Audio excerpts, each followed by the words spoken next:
Hello guys, so we are going to customize the boring Magento 2 checkout page.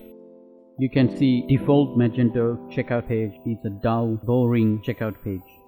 To customize this checkout page, I've created a module, but you can also use your theme to make this modification. If you look at my layout checkout index XML file, you can see I've created a new set template method. I've added my own onepage.phtml file.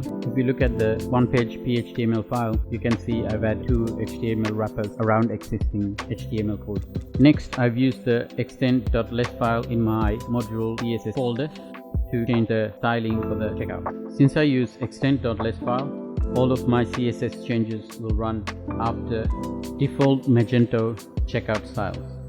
After these changes, make sure to run setup upgrade and setup di compile, and make sure to flush the cache before testing it. Now if I go to checkout page and refresh the page, you can see all the changes are applied.